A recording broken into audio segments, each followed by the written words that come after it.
Hi, everybody. Welcome to the session. Thanks for joining us at this session, Tackling Promotion Abuse in the Delivery Industry. I'm David Nesbitt, Content Marketing Manager at Incognia, and I'm excited to have you hear from Raiza Oliveira and Jeniffer Rosa from our team today. They both have deep experience in fighting promotion abuse alongside our customers, and today they're bringing the insights and wisdom they've learned through that process to you. So this should be a really great session full of helpful information. So to kick off, let's start with some introductions before we get into the content. Raisa, could you share with us a bit more about yourself and your role at Incognia? Yeah, sure. So it's a pleasure to be here. Thanks for the invite. I'm Raiza Oliveira. I've been working as the head of the data analytics team here at Incognia for around 6 years, and especially working a lot with delivery companies, fighting all sorts of fraud in this industry, especially with promotion abuse. So, excited to talk a little bit more about this. Thank you. That's great. And Jenny, could you tell us a bit more about yourself and your role? Yes. So, hello everyone. I'm Jeniffer Rosa, a fraud prevention specialist and a customer success manager in Cognia. I've acquired some expertise in food delivery companies all over these years working with fraud prevention, and I'm really excited to share some of the learnings with you. Awesome. Thank you. So, before we jump in, a little bit of information, some context. As you might have seen in the promotion for this event, what we're doing in this session is actually a deep dive on a report that our team released recently called The Essential Guide to Promotion Abuse on Delivery Platforms. So, you may want to download that. We're going to have the QR code up during the session so you can scan that and download it. Feel free to read that as we're going through. We're going to cover some of the same information on there, some different things as well, to kind of go deeper on some of those issues. But wanted to bring that up so you know that's a resource for you. And definitely, at least after the webinar, make sure to download that, check out the full guide, and you can share it around with your colleagues. And so here's what we're going to cover today. This is where we're going with our session. We're going to start off first setting the stage about context about promotion abuse. So, what is this problem, and how's it happening on delivery platforms? We're then going to talk about zoom in on two specific kinds of promotion abuse. That's new user coupons and loyalty coupons, and we'll get into those, what they are, how they're being used, how they're being abused. After that, we're going to talk about how to tell if promotion abuse is happening on your platform, and how much. So, how can you get a sense of maybe if you're working for a delivery platform, how big of an issue is this on your platform? And lastly, we're going to talk about planning your defense against promotion abuse, the steps that platforms can take to protect themselves, to prevent this kind of abuse from happening. So let's jump right into our first section here. And first, we're setting the stage with some context about the rise of promotional coupons. So, Rai, could you start by helping us think a little bit about how these promotions are used on delivery platforms? Yeah, sure. Those promotions are usually used for three main goals. So, to attract and retain good customers, to increase order frequency, and to promote specific products and services within the platforms. Especially looking at the growth that this industry experienced over the past few years, especially with the COVID-19 pandemic, that as a consequence also intensified the competition between those platforms. Those promotion strategies have become a really powerful tool for those platforms. Like in Latin America, for example, Incognia estimated that around 20 to 40% of monthly transactions on those food delivery platforms use some form of promotional coupon. That's a very large portion of those transactions. And those coupons are being used by good customers, but also caught the attention of the fraudsters as well, unfortunately. Thanks. That's helpful context as we're jumping into this topic. Jenny, let's go to you next. Can you share with us some specifics about, to understand how prevalent is this problem on delivery platforms? Can you tell us more about that? Yeah, we have an estimate of an average of 2% of all the monthly transactions on delivery platform in Latin America using coupons. So, extrapolating that to the US market with the two top delivery platforms averaging $1.1 billion worth of transactions per month, we estimate that the largest delivery companies in the US could be losing over $1.5 million per month due to promotion abuse. So it is a huge problem for all of the delivery platforms. So, in your experience working with fraud prevention teams, as this topic comes up, how big of a priority is promo abuse for these teams? Is this one of the big problems they have to tackle? One of the constant conversations? Is it just one of just a lot of other things? Tell us more about that. Well, promotions are very powerful and strategic tools for all delivery companies. Like Raiza has mentioned, it is used to help the company growth, to acquire new customers, and some other strategies to increase the revenue. With so much investment involved in promotions in general, tackling promo abuse is indeed one of the fraud prevention team's biggest concerns. So the promo abuse can lead to wasting the marketing budget, distorting the company metrics, such as increasing costs of acquisition and ultimately reducing the profitability at the end. So the fraud prevention teams also have a hard job to not impact the good customers. So their goal is to not only discourage the bad behavior and stop the fraud, uh, but also tackle these problems and attack the fraudsters. So when the right strategy is not being used to prevent the abuse, the fraud prevention teams either risk losing good customers or accepting the cost of fraud. So they have to be seen as a very strategic team for the company, and when in regards to promotion abuse, and it is indeed a very big problem for them. Yeah, that makes sense. So, it sounds like we're talking about pressure on these platforms to grow, to gain customers, and promotions are a way you can do that, a lever they can pull. But at the same time, if they're not done right, really you're opening yourself up for some major problems. And like for fraud prevention teams, it sounds like kind of a sticky problem to solve. So really appreciate the context on that. Let's go to our next section.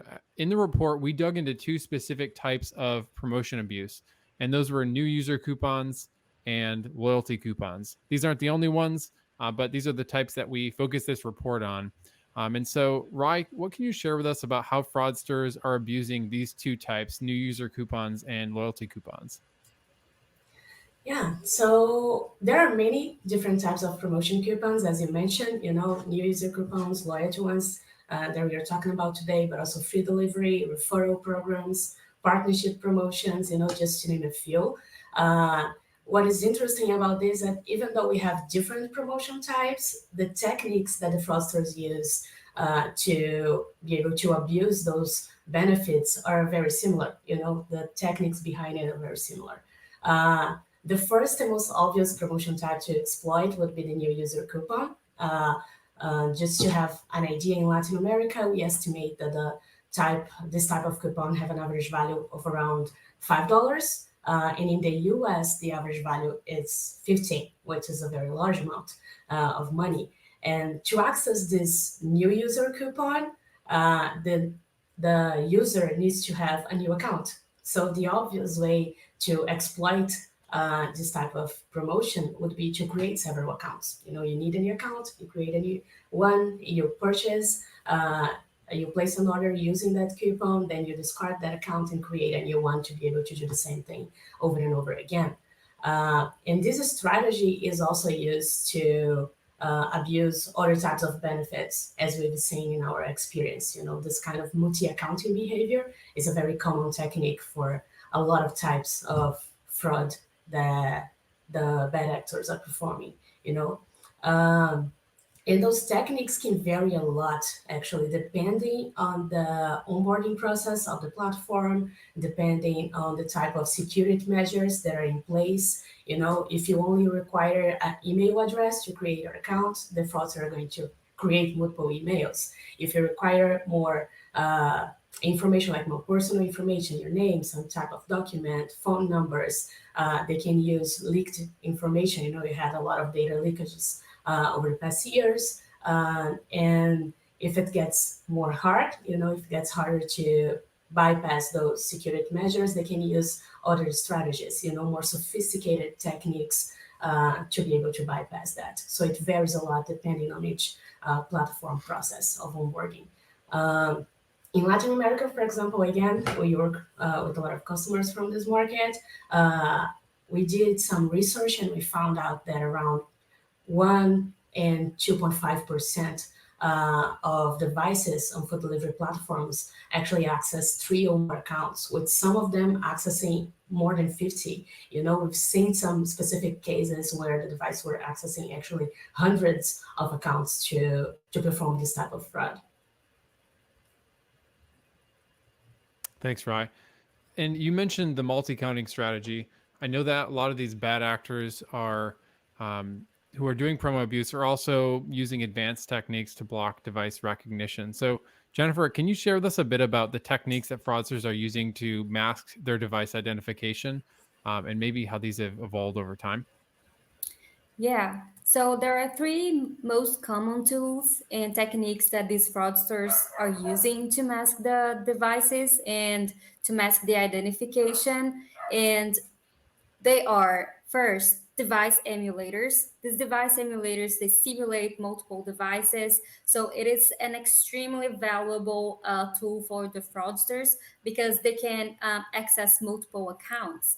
And in that way, use multiple coupons as well. So by using emulators, they can more easily automate the creation of these accounts and also their access and ordering making some orders using these coupons and therefore escalating their operations. And emulator is a technology that is constantly being improved. So that makes the detection of this kind of tool being used by the fraudsters a very difficult thing to detect for these delivery apps. And the second one is app cloning. Cloning apps, they allow multiple instances of the app to run at the same time on a single device. And some of them also provide the possibility to alter some part of the code, modifying the app. So that way, the fraudsters can systematically manipulate the software attributes that are commonly used for device identification. And in some cases, they can also bypass the identity verification. So, in other words, they can make each app session look like it's a new device. And just by using one device, they can have 50, 100, 200, as many as they want. So just so you have an idea, last year the food delivery apps have been hit really hard by this kind of tool. And at the beginning of 2022, there was only one app that was dominating the app cloning market, which is called App Cloner. But by the end of 2023, our team had noticed that some new app cloners had appeared and they had increased over 6 times in number of app cloners available for download and being used by some of our clients. And right now, there are three that are very used on delivery platforms. Just to name them, they are Dual Space Pro, which is a improved version of Dual Space. It has some other features that Dual Space doesn't have, and also Parallel App. And a third tool that these fraudsters also use to bypass the device identification is what we call middle in the man in the middle attacks. So this kind of attack, man in the middle, is a type of cyber attack where the communication between two parties is intercepted. So in this case, the communication between some security provider or fraud prevention provider and the app, the platform. So the fraudsters, their goal is to alter something in the signal in between the two parties, and generating unexpected values or manipulated values. So that can cause some errors and neutralize the security tools. So that way they can also bypass the device identification and play with multiple accounts or utilize devices that have been identified as fraudulent before by these platforms. Thanks, Jenny. That's great. Really interesting to hear about some of the different technologies, and even just like the specific apps that our team is seeing showing up that people are using for that fraudsters are using to do this kind of abuse. So let's move from the technologies to talking a bit more about kind of the strategies that these fraudsters are using in order to abuse these coupons. So, can you share with us about the purchase management strategy that we've seen fraudsters using? Yeah, so these fraudsters, some of the fraudsters, they are very professional and very wise. They create a real operation so that they can leverage uh, the most of the coupon campaigns. So one example that we've seen in one specific client, and then over again in some other delivery platforms, is that they manage a cluster of accounts accessed by the same device. Their goal is to optimize the coupon usage along the days. So on some specific days, some campaigns will be available and some promotional codes will be available for some accounts. That could be new accounts or some older accounts, some kind of loyalty coupons. So what they do is on the promotional days, when the coupons are available, what we see here in red on the chart, um, all of the accounts that have these coupons available, they make purchases and they make orders using these coupons that are available. And in order to stay out of the radar, they also make purchases where you can see in green of orders without coupons. And their idea is to stay out of the radar. So in the end, these fraudsters fake a regular user behavior and do that continuously so they can use the most of the coupons and stay out of the radar, out of the fraud prevention tools and rules.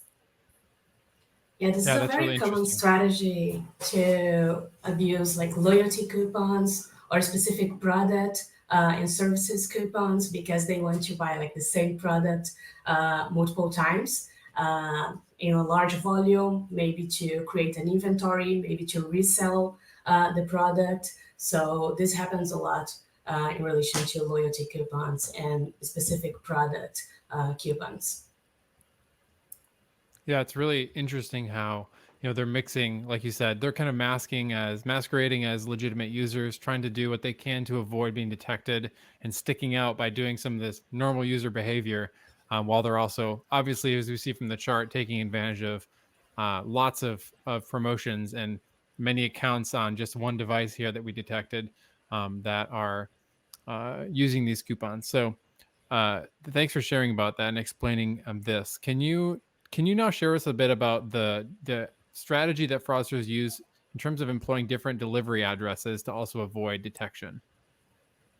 Yeah, sure. Even if the information that is used to create the account might be fake or might be stolen, a real address is still required, for the fraudster to have access to the goods that they are purchasing.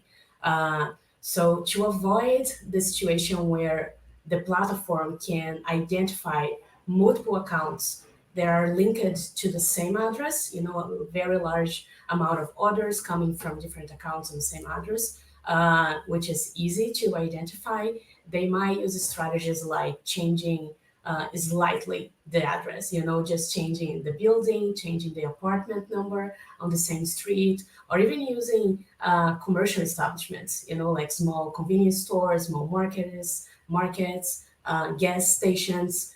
We've seen this a lot, like gas stations being used as a pickup place. And in some cases, they can even choose the pickup order option so they can avoid effectively altogether the option of providing an address. Thanks for sharing that. Yeah, that's another interesting strategy they're using, and um, I wonder if next we maybe will move. Let's move to talk about. Let's see if someone's watching this webinar, working for a food delivery platform. This is part of their role is preventing um, fraud and this kind of promotion abuse. From a data analysis perspective, what are some red flags or patterns that someone could use to measure or see whether there's indications of coupon abuse on their platform? Yeah, as I mentioned at the beginning, the promotion coupons are mainly used to attract and retain good customers. So the retention rate is definitely a good indicator, of a warning sign. If you have a very low retention rate for your customers, especially for those new accounts that use it coupons for their first purchase, if you are not seeing that account active later on, this is definitely a warning sign, an indicator that your platform might be suffering from coupon abuse. And other sides, as we've been talking throughout this webinar, are if you are seeing the multi-account behavior, and this requires having a robust device ID that can be linked to all of those accounts. So this is a requirement for to be able to detect this kind of behavior, and also any integrity issues, device integrity issues, as Jennifer just mentioned, app tampering, emulators, they are very important tools for those fraudsters.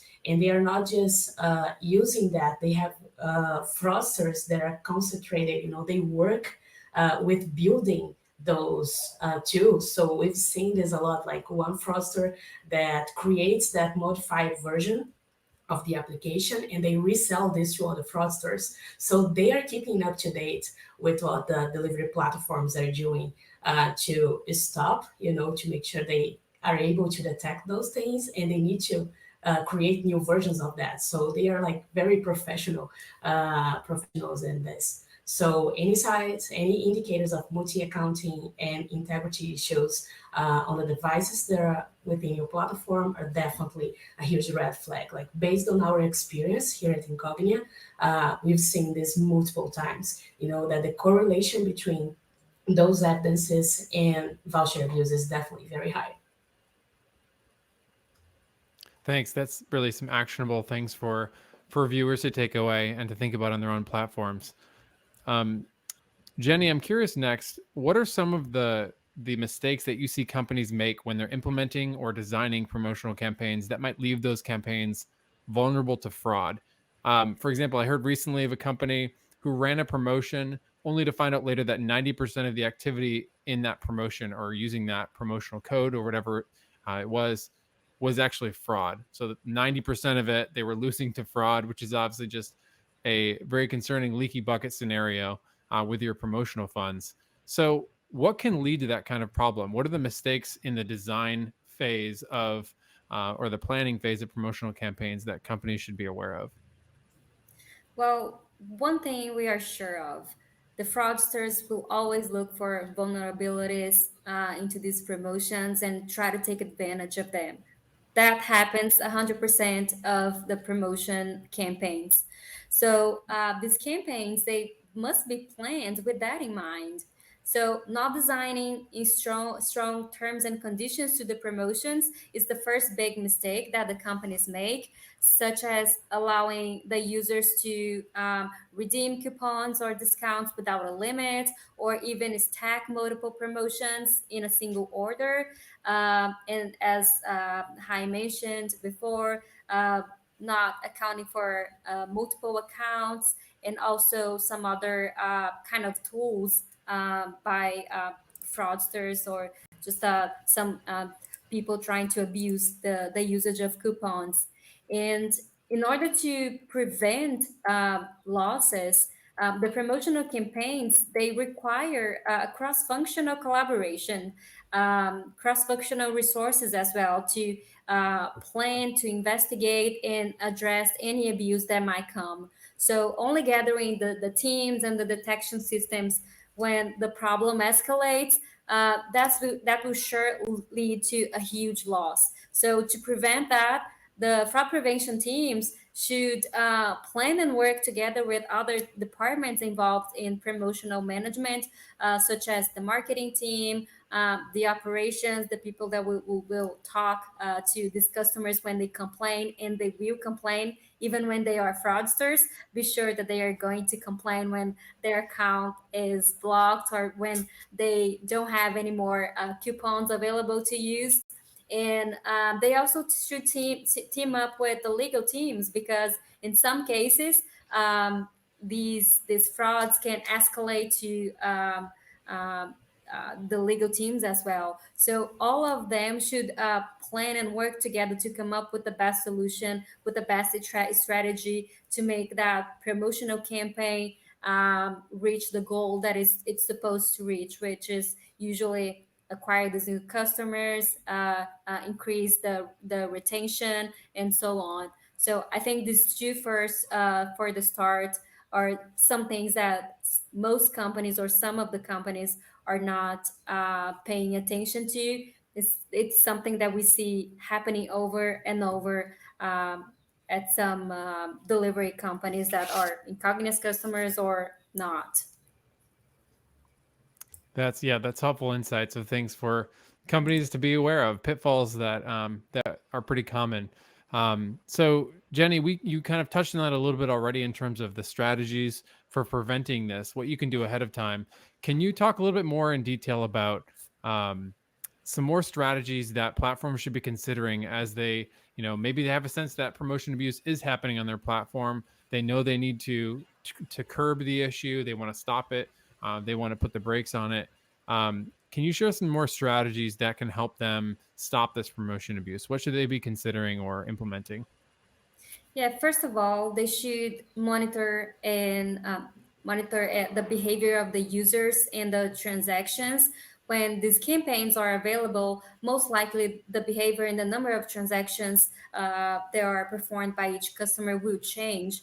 And it's crucial to implement some customized fraud rules to alert any change, any unexpected behavior at any of the stages of this customer journey, so that the fraud prevention team can step in and investigate and mitigate the issue and the bad behavior as soon as possible. So that could be an automated rule, that could be also be done by having some manual reviews, but mostly it has to be monitored and the action has to be taken quickly.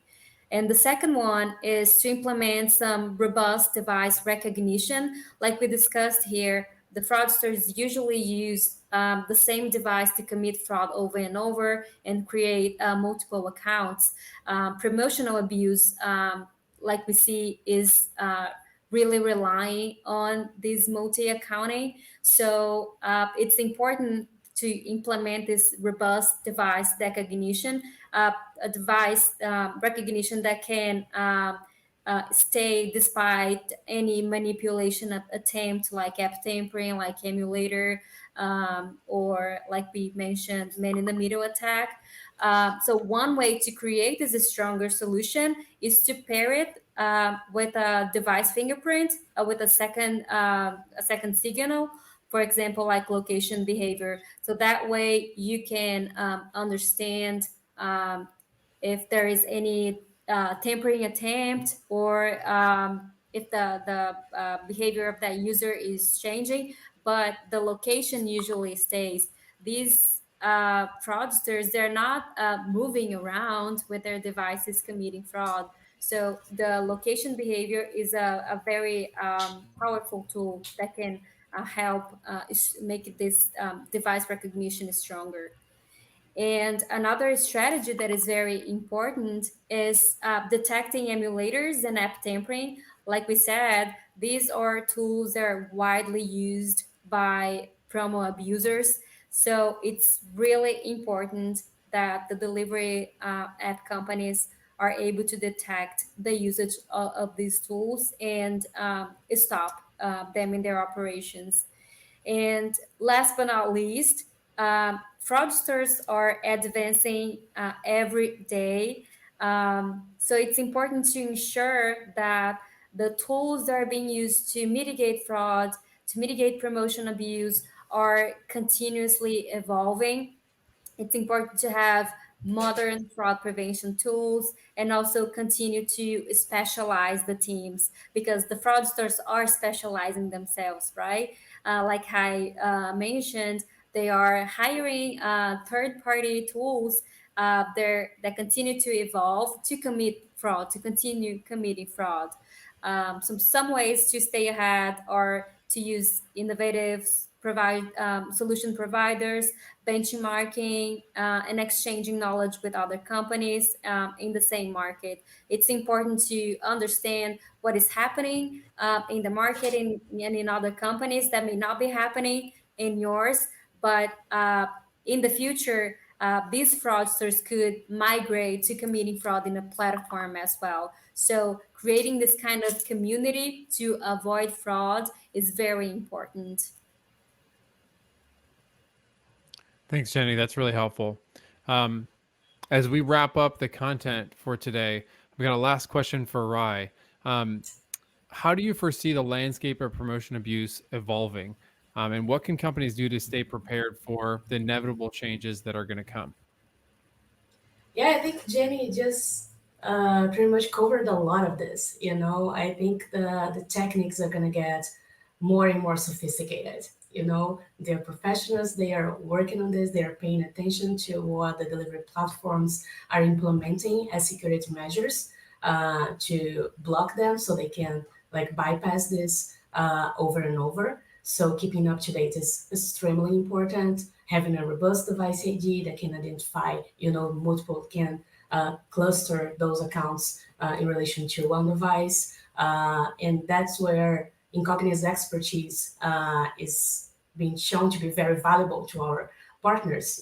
Because we are always improving our device ID. We've been working on it for over a decade to be able to resist multiple resets strategies, including factory resets, and we keep constant monitoring of those new tools that the fraudsters are using. So whether the delivery companies implementing this in-house or using the help of our external provider to help them with that, they need to make sure they are up to date. They are monitoring those tools. They have a strong device ID that is being constantly updated and being aware of the strategy that those fraudsters are using. They are very open actually about the techniques that they use. You can find it over the internet. YouTube videos teaching people how to abuse those coupons.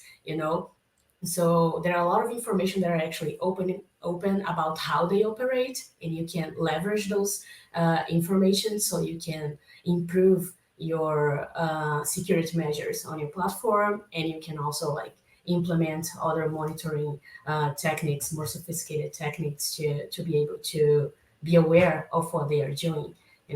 But I think the strategy is still going to be the same. Like multi-account is definitely very important and very, it's highly correlated with this type of promotion abuse. But the techniques are going to get more sophisticated as the platforms learn about how they are doing that, how they are operating, and start implementing those new security measures to be able to block those.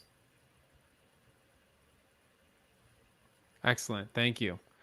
Well, that wraps up the content we have for our session. And so thanks to Rai and Jenny for awesome insights. I think this is the kind of information that's really useful to people who are on the front lines fighting promotion abuse on delivery platforms and really wanting to stay updated on current trends and the strategies they should be thinking about. So this is all very actionable. Really appreciate the insights from both of you. And as we wrap up, I also want to just mention again, if you want to see the full report, that this session was breaking down and kind of where we drew some of what we talked about today, then scan the QR code that you see below. You can download the report there or view it online. And we'd love to hear your thoughts about it. If you want to reach out to our team, we're always eager to talk about these topics and how we can help delivery platforms to work on these issues and to defend against promo abuse on their platforms. So thanks, everyone, and have a great day. Thank you, everyone. Thank you.